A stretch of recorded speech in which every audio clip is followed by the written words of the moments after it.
Yo, what's up YouTube? It is JB Smokescreen here. We are back for a brand new video. This is going to be a little bit of a different video today. This is not going to be a could this be meta or anything. This is going to be a top 10 video of my personal favorite decks to play during the game of 2017. Now these are decks. Some of these decks aren't really, you don't really see these decks really as much anymore, because I'm mainly a player who plays rogue decks the most. So this is basically the top 10 decks that I have been playing during 2017 that I really enjoyed. Anyway, this is also to give you a little bit of perspective of the type of deck that I play and my personal play styles, and not only that, to kind of show you, possible decks that you may see me be playing in the future. So anyway, this is gonna be my top. This is my top 10 favorite decks, and we're gonna get right on into it. If you guys do enjoy this video, make sure to hit it with a thumbs up, and let's get right into it. So we are going to get right started with number 10. I can pull it up. There we go. Okay. So number 10 goes to Necross. Now Necross is basically a deck that's it's a ritual themed deck, and like all the ritual monsters are knockoffs of previous monsters in the game. All right, like as you can see with the background for the Necross that I have chosen here. But Necross is a deck that I really enjoyed, and honestly, I didn't enjoy them in their prime time. I honestly didn't. I really didn't enjoy them that much in their prime time.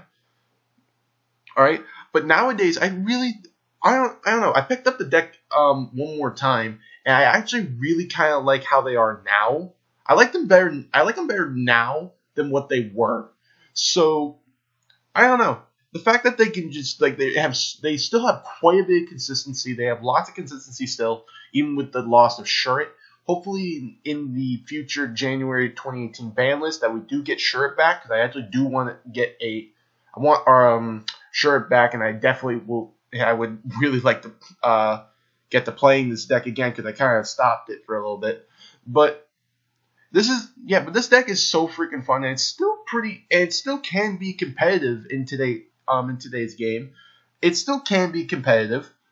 Not insanely, but probably good enough to be at least viable. So that's basically what I personally like with the deck and everything. Trish is amazing. The freaking Gungnir's amazing. Unicorn's amazing. Everything, all the ritual monsters have such great effects, and I don't know. That's basically what I like about them.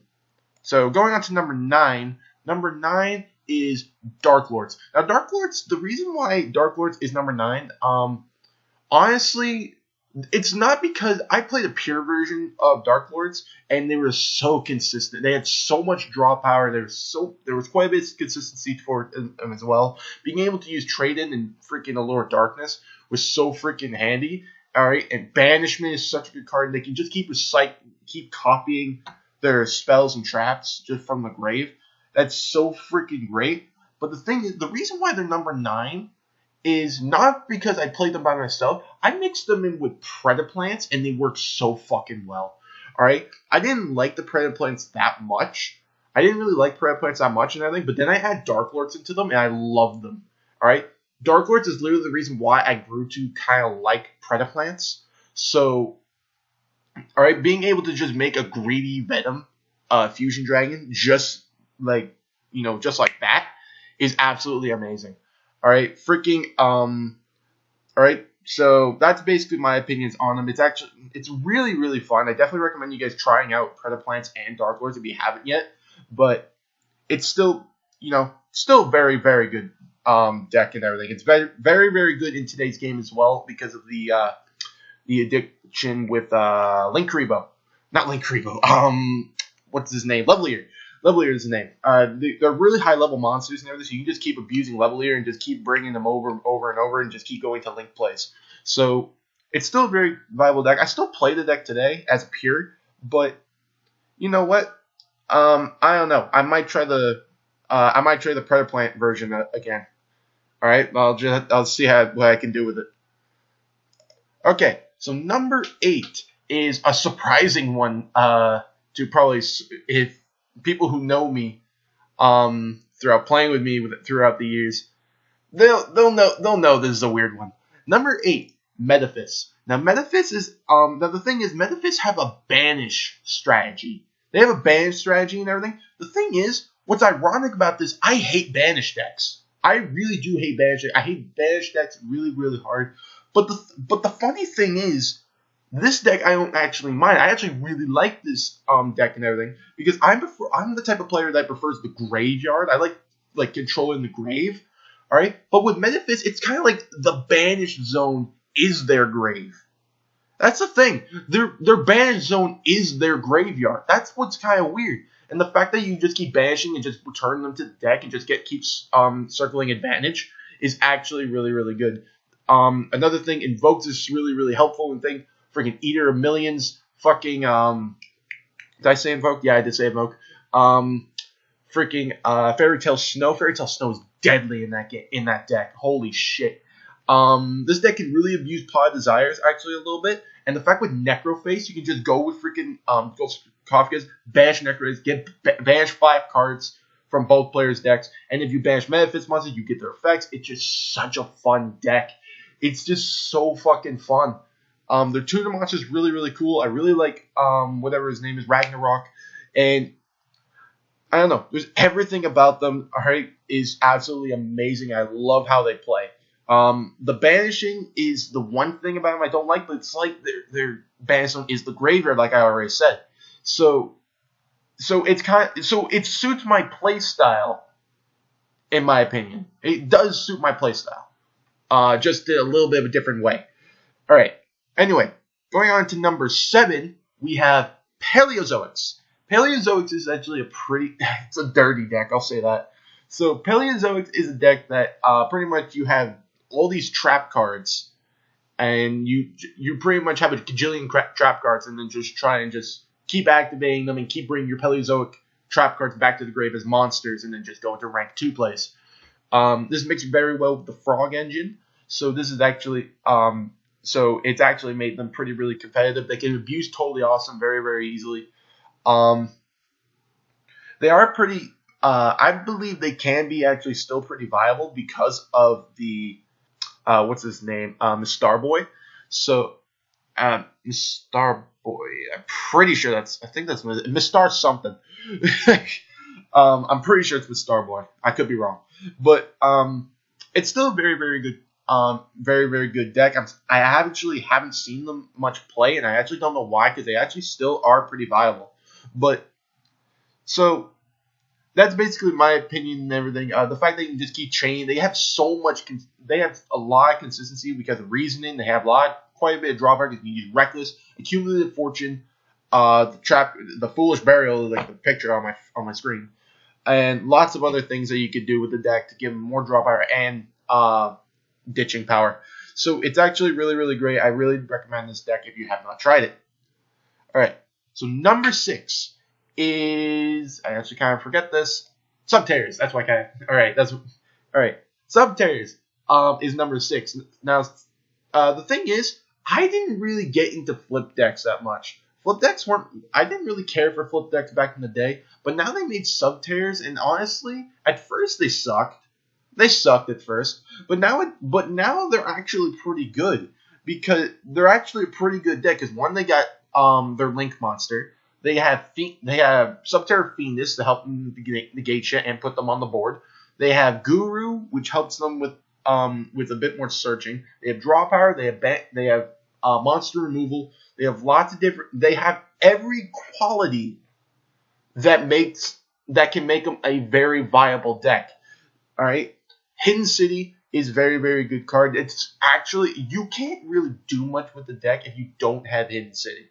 You need to have Hidden City if you want to at least have a chance in the game. If you don't have Hidden City, then you're good chance of losing. You have a pretty good damn chance of losing. It's because a Hidden City is the reason why the deck can be a little annoying.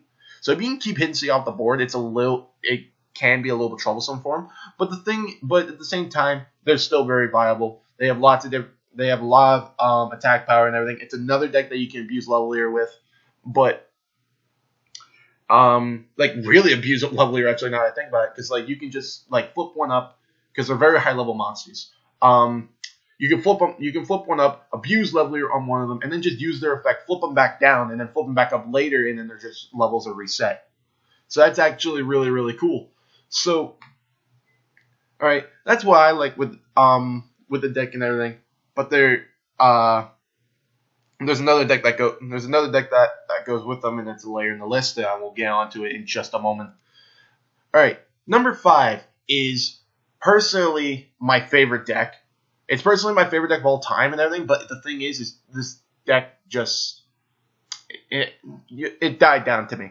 All right, number 5, Dragunities. Dragunities is a kind of a level 8 synchro spam deck. Now the thing is, now in today's game in Link format, freaking Dragunities are gone. They're dead. All right, they're freaking dead in my opinion. You can pull off some things with them. You can pull off some things because I did watch this one Yu-Gi tuber named Phoenix Flare X, and he actually did he did a few Dragunity Link combo videos, and I watched them all and everything, and so I see like, okay, they still could be played, but I don't see it going really. I don't know. I just don't think they're good enough for Link for it. But before Links with and everything, they were actually so fucking fun. They were such a fun. All right, they were so fucking deck. I abused them with Wind Witches. All right, I put them in so many different decks. I freaking bring out Crystal Wing like all the time. All right, the fact they can just make Crystal Wing like 1, 2, 3, and is absolutely amazing. Crystal Wing is one of my favorite extra cards. So it's still a pretty very good deck, and it was a very good deck. Now they kind of died down now, but they were a very very good deck and everything, and I loved how they played. So that's my number 5. Number 4 is Prediction Princess. Now the reason why Prediction Princess is number 4 is Prediction Princess is the reason why I got into flip monsters. I threw Terratray and Koinorma in literally all my flip decks except for Crawlers. Except for Crawlers, because I don't think it. All right, because they're not really helpful there. They're not insanely helpful there because they're flying on their own. But Prediction Princess is a deck that I have thrown in multiple different decks. I threw them in Shaddoll's, I threw them in Subterrors, and I threw them in Tindangles. So I threw them in lots of different decks, lots of different flip decks, and they're actually very, very viable. I've never played an actual pure Prediction Princess deck. I've never played it, but the thing is, I don't want to play a pure because I like having them hybrided into a different deck because they are very, very helpful. And the fact that Terratray is level 9 is actually really, really amazing because you can freaking abuse this one card, freaking Pot of the Forbidden, and this card is actually bullshit. Like, actually straight up bullshit. The fact that you can just keep flipping it up and just get either a Pot of Greed, a Giant Trunade, a Raigeki, or a Confiscation effect is absolutely amazing. So, amazing and broken.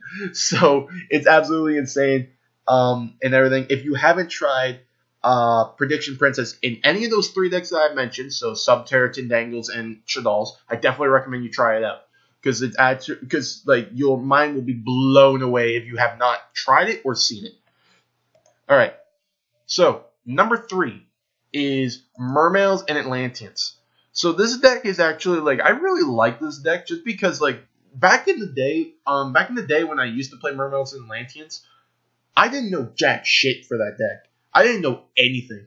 I really didn't know anything. But then I started looking up a bunch of different deck profiles, combo videos, lots of different things for them, and I'm like, okay, I built my way up to understand it with them, and now I'm actually very very good with the deck.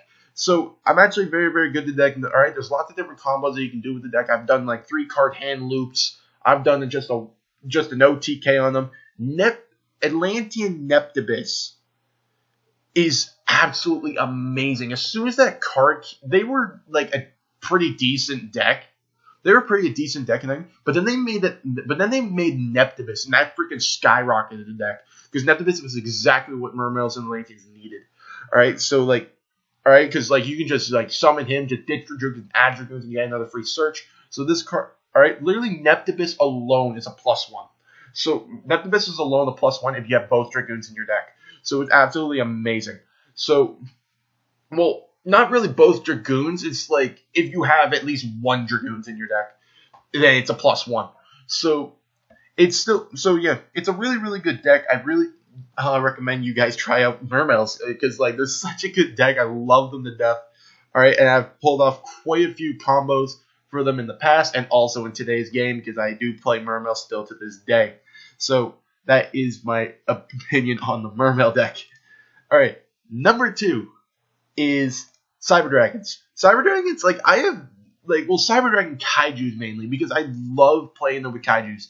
All right, because like this deck, like I've played them mainly on, I've played them on 2 different sites. I played them on Yu-Gi-Oh! Nexus and Yu-Gi-Oh! Legacy of the Duelists. I play them on both those games, and I honestly love them. I love them because like on Legacy of the Duelists, I literally have, I'm gonna be dead serious. On Legacy of the Duelists, I have a Cyber Dragon Kaiju deck, and I have not gone one game with that. I'm being legit serious. Not one game did I not win on the first turn. Not once. All right. Well, unless I was forced to go first, then like that doesn't really count. Like if I went second, I was literally always getting an OTK, literally every time. Freaking Cyber Dragon Infinity is absolutely amazing. It's another one of my favorite cards in the extra deck. So this card, this deck being able to bring up Cyber Dragon Infinity very, very quickly, and they have a bunch of different things that you can do with them. All right, they can make freaking they were able to make Ultimate Tzolk'in and Crystal Wing. They were able, all right, the fact that you can play Parasite in there, you can go for a Power Bomb, go into a Parasite, and then you can throw in and then you just go into a Parasite with 3,200, 11 removal, 64 attack to a monster that can just attack directly. Is absolutely amazing. Freaking Cybernetic something repair unit, I think. I don't know. It has an effect during which you pay half your life, and then once during your turn, if you fusion summon, you can use monsters from your grave. You can use monsters from your grave. I'm pretty sure. I don't know. I don't remember exactly, but it was something like that. So it was absolutely really, really amazing and everything. I really like the deck. All right, Rampage Dragon is really, really great. Please pick up Cyber Dragons. They're so fucking good. And let's get into number 1. Number 1 is my favorite deck of all, Dynamis. Dynamis was my favorite deck to play during 2017 for literally one main reason. Two main reasons. One, they OTK'd pretty easily. They could OTK pretty easily, but the main reason is that this one deck was able to get with the extra deck. I could throw literally all of my favorite extra deck monsters into my extra deck. All right, because of this one deck, because they're water, they're level 4 and level 5, and they're machines. So I was able to bring out Cyber Dragon Infinity. I could bring out Ultimate Tzolk'in and a Crystal Wing. I could bring out a did I say Cyber Dragon Infinity? No, I did. Yeah, I did. I could bring out a Totally Awesome. I could bring out there was so many. I could bring out Totally Awesome. There was so many things you could do with the deck. All right, and then there was this one card that I had teched in there, and I'm gonna be dead serious. Every time I've birthed a Dynamis player, I have not seen one summon this.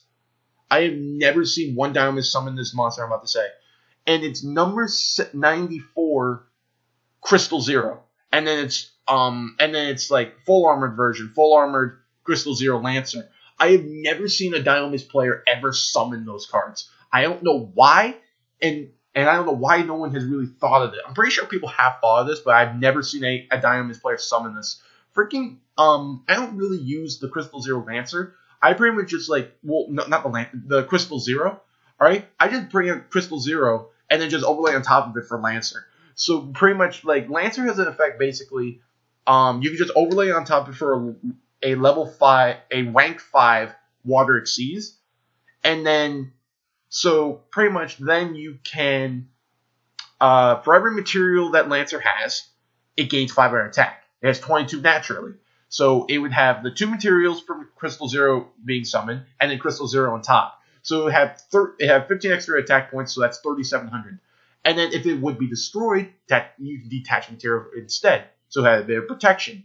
And then another thing it has is that once a turn, you can detach a material and negate all monster effects on the field. And that's very, very viable for the Link format. So actually, that's really really, really good. So the fact that you can actually just negate all your opponent's monsters just like that is absolutely amazing. You can just freaking just use that. You can negate a Trigate, you can negate a Skull, you can negate what else can you negate? You can negate a Firewall if you wanted to. You can negate quite a bit of things. So it's actually really, really great, and that's another one of my favorite cards. That's the reason why Crystal Zero Lancer is one of my favorite extract cards, because no one uses it, and I don't know why people don't use it, especially for this deck.